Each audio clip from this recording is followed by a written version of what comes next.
Through 24. Do not store up yourselves treasures on earth, where moths and vermin destroy, and where thieves break in and steal. But store up yourselves treasures in heaven, where moths and vermin do not destroy, and where thieves do not break in and steal. For where your treasure is, there your heart will also be. The eye is the lamp of the body. If your eyes are healthy, your whole body will be full of light. But if your eyes are unhealthy, your whole body will be full of darkness.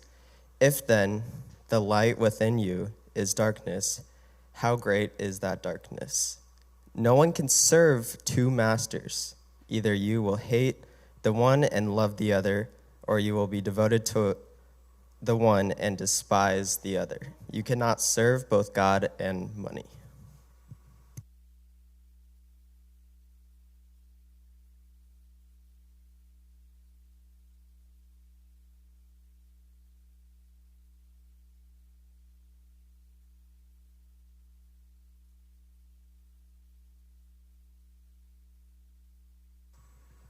Well, what you just heard is a sermon, so go ahead and stand with me for the benediction.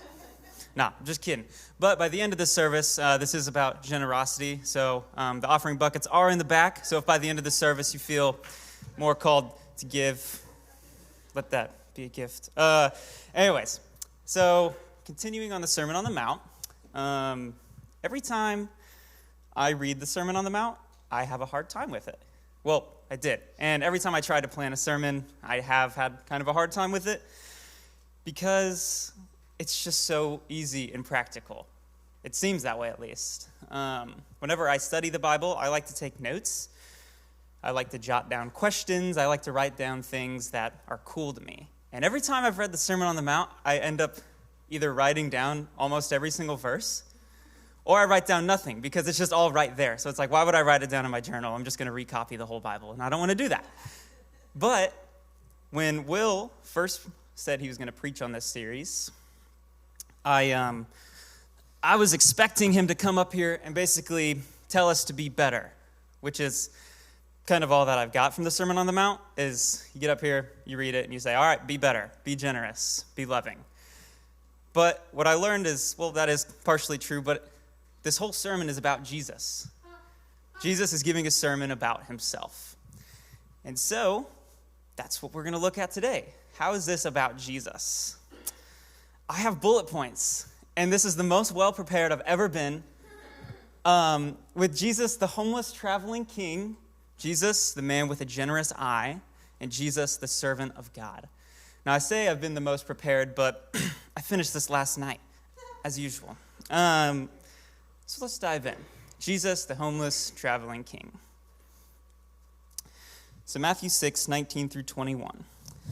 It says, do not store up for yourselves wealth here on earth, where moths and rust destroy, and burglars break in and steal.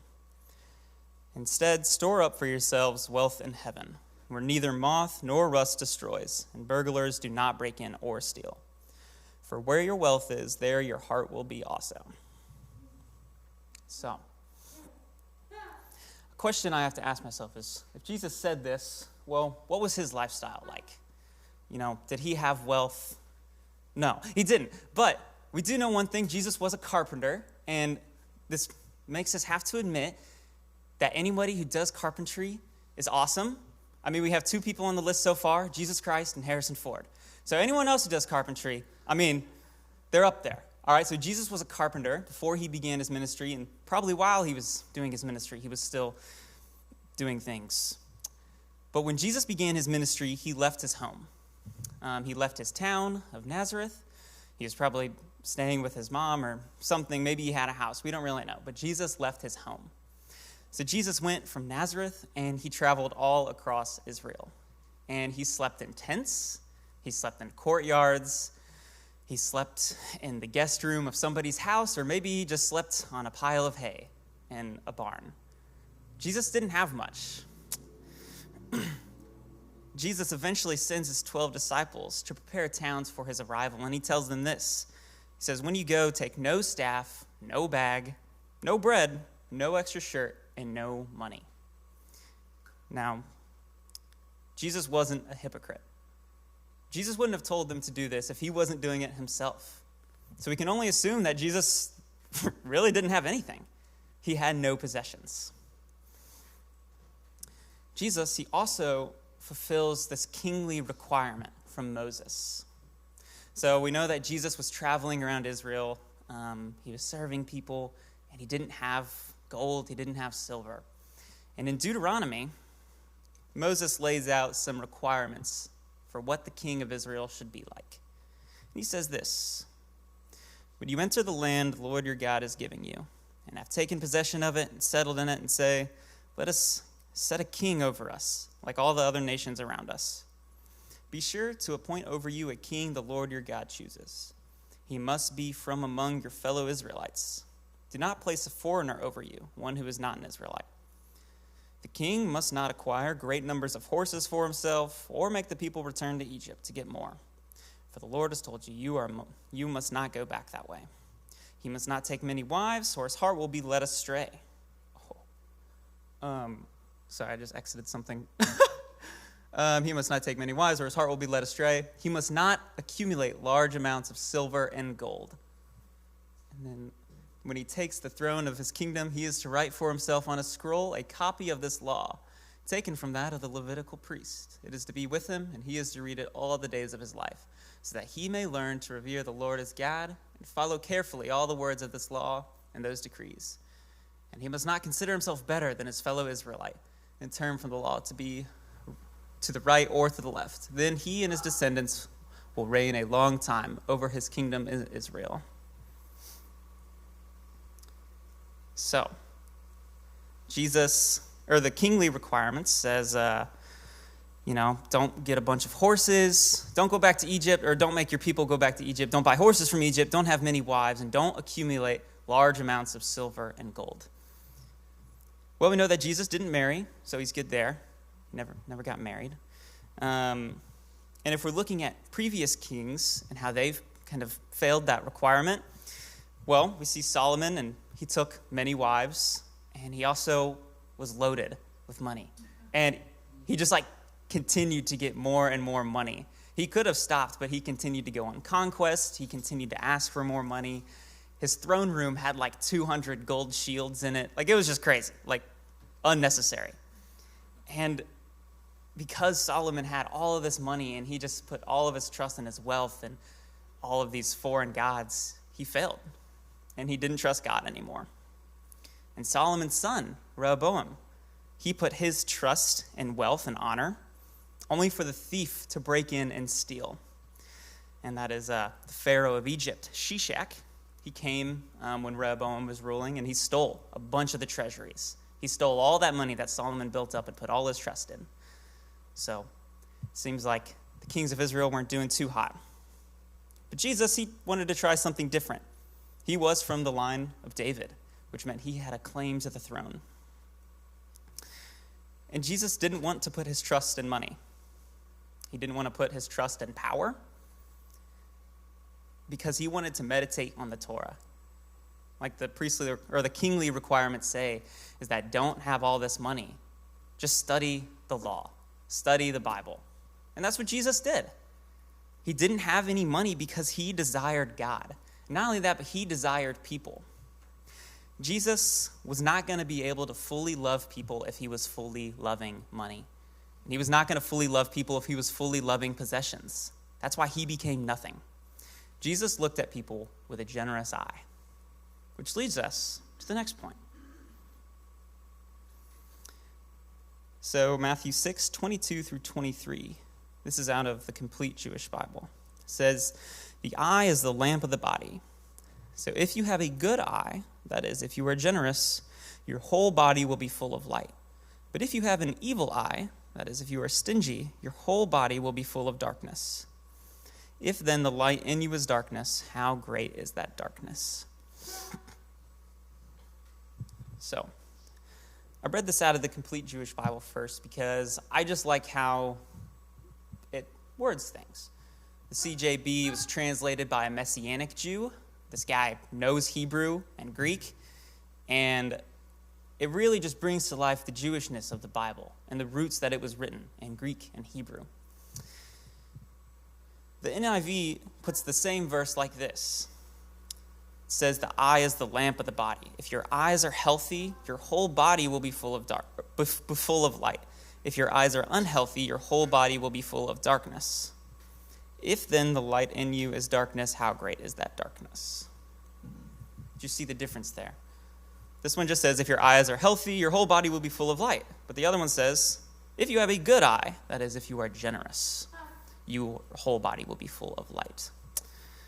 And most Bibles, like the NIV, and my NIV has this note. It says, the Greek for healthy implies generous, and the Greek for unhealthy implies stingy. And I think that's important to know that it's talking about being generous and stingy, because I think that if we read it without reading those two notes down at the bottom, which are in the Bible that I was reading, then we read this a little differently. If your eyes are healthy, your whole body will be full of light. If your eyes are unhealthy, you'll be full of darkness. On my first read, it was easy for me to think like, oh, if I surround myself with good people, I'll be good. Or if I surround myself with good things, I'll be good. Or if I surround myself with bad things, I'll be bad. So I should avoid bad things, basically. Avoid being around bad people, avoid being around bad things. But I think that's a really kind of dangerous way to read your Bible. And there are many other verses where you can read it like that. Like, oh, stay away from bad people or you'll be bad. But that's not what Jesus did. Jesus didn't stay away from bad people. Jesus was with bad people. He was with sinners. He looked at them with love. Paul puts it like this. He's writing this to the Corinthians, and he says, I wrote to you in my letter not to associate with sexually immoral people, not at all meaning the people of this world who are immoral, or the greedy, or swindlers, or idolaters. In that case, you would have to leave this world. But now I am writing to you that you must not associate with anyone who claims to be a brother or sister, but is sexually immoral, greedy, an idolater, slanderer, drunkard, or swindler. Don't even eat with those people. Now, Paul is talking to a very specific group of people about a very specific situation. But Paul makes it quite clear. He is saying, look, I was telling you to avoid brothers and sisters who claim that they are Christians, yet they are living these crazy, radical lives. He says, I told you to avoid those people. I did not tell you to avoid the unbelievers. You would have to leave the whole world altogether.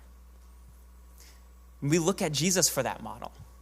And that's why I think it's important to know that this verse is not about being around bad people or being around good people. But this verse in Matthew is about being generous or being stingy, having a good eye or an evil eye. Now, in Israel, in ancient Israel, they were having this problem too. And God told Jeremiah to tell this to the people. And this was in 600 BC. He said, this is what the Lord Almighty, the God of Israel, says. Reform your ways and your actions, and I will let you live in this place. Do not trust in deceptive words and say, this is the temple of the Lord. The temple of the Lord, the temple of the Lord.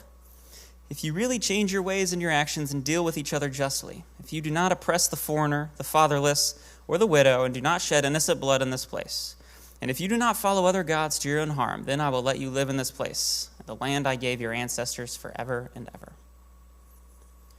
So if we're looking at this and we're comparing it to what Jesus said, if you have a good eye, you will be full of light.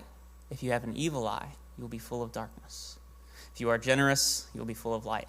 If you are stingy, you will be full of darkness. What does that have to do with this here in Jeremiah? Seems like the people were very stingy.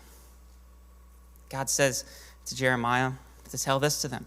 If you do not oppress the foreigner, if you do not oppress the fatherless or the widow, and you do not shed innocent blood. God wouldn't tell that to them if they weren't doing it.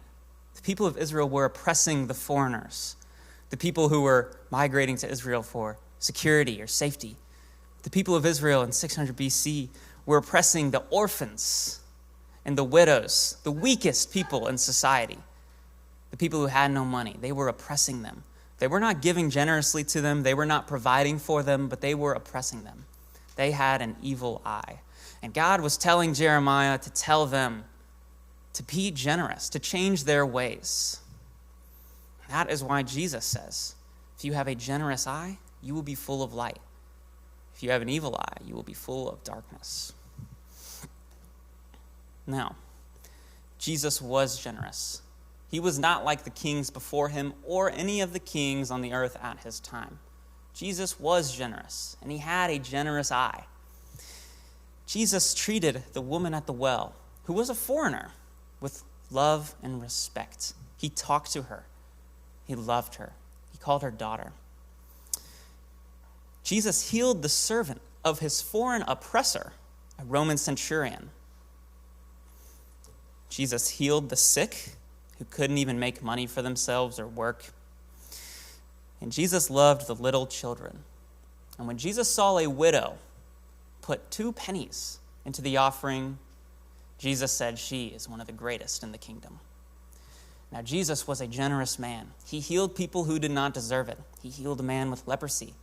He healed people who had sinned and who had done wrong. He even looked at a woman who had committed adultery and said that she was loved. Jesus was generous, and he was the perfect example of having a good eye and being full of light. And the opposite of that, being stingy, not giving to people who need it, holding back your money, holding back your time. Jesus asked this question in that passage in Matthew. He says, if the light within you is darkness, how great is that darkness? If the light in you is darkness, if you are stingy and the light in you is darkness, how powerful is that? It's a fair question. If you are full of darkness, how dark are you? How stingy are you? Are you stingy with your money? Are you stingy with your time? Are you stingy with your happiness? Fortunately, we all have been stingy, and we all are sinners. And there will be times when people need our help and we won't give it to them. And I wish it wasn't that way, but it is. But by trusting in Jesus, we don't need to worry. We can help people. We can give just as Jesus gave. John says this about Jesus. He said, in him was life, and that life was the light of all mankind. The light shines in the darkness, and the darkness has not overcome it. So Jesus was full of light, and he was the only one who could overcome darkness. Jesus was the only one who could overcome stinginess. He was the only one who could humble himself to the point of death. He was the only one who could overcome the evil eye. For he is generous, and he has a good eye, and he is full of light.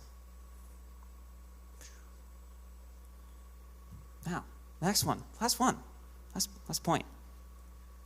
Jesus, the servant of God.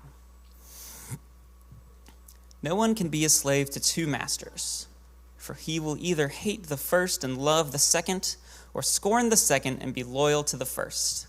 You can't be a slave to both God and money.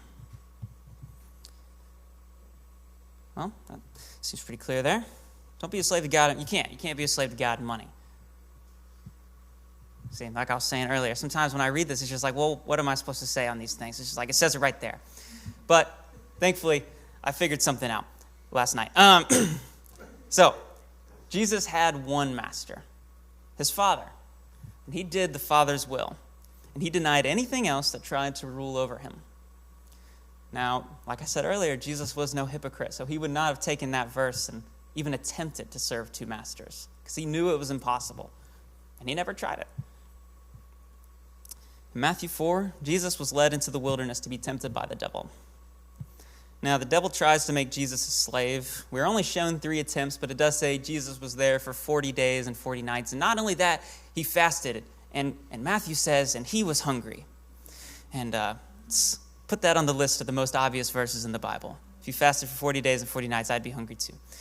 So, the devil tries to tempt Jesus with food. The devil tells Jesus, hey, turn this into bread. I know you can do it. Serve me instead. Jesus declines. He doesn't do it. The devil tempts Jesus to test the power of the Father. But Jesus won't do it. Jesus won't submit to the devil.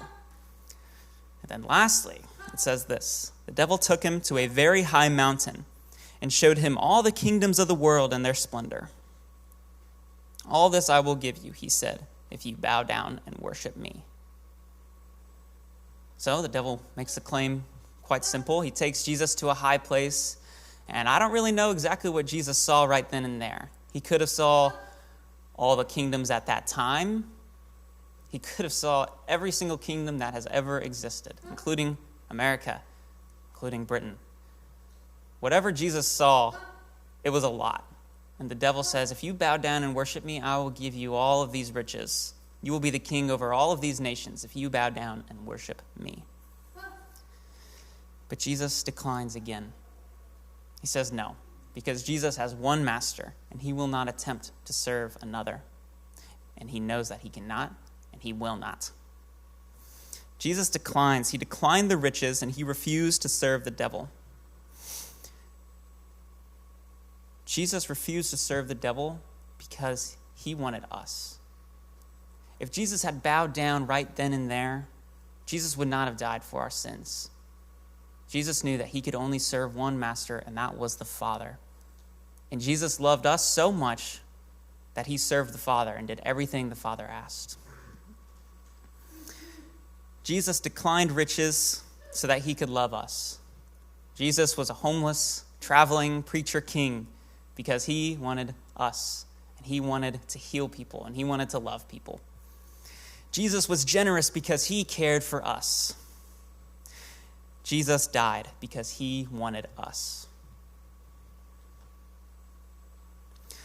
Hard truth is that we have served two masters. We all have. Whether that's God and money, whether that's money and money, or whether that's time and God, or whether that's lust and God. Whatever, we have served two different masters at some point in our lives, and we are sinners, and we will be tempted to do it again, and we will fail again. But Christ did not fail. Christ did not serve two masters. Christ only served God, and he denied all the riches of this world to serve God because he wanted us. So we put our trust in that. Now, I'm going to invite you all to take communion. We're going to take it together. The band can come on up too, but you stand up and walk down the middle aisle, and then go through the outsides back to your seat, and we'll take it together.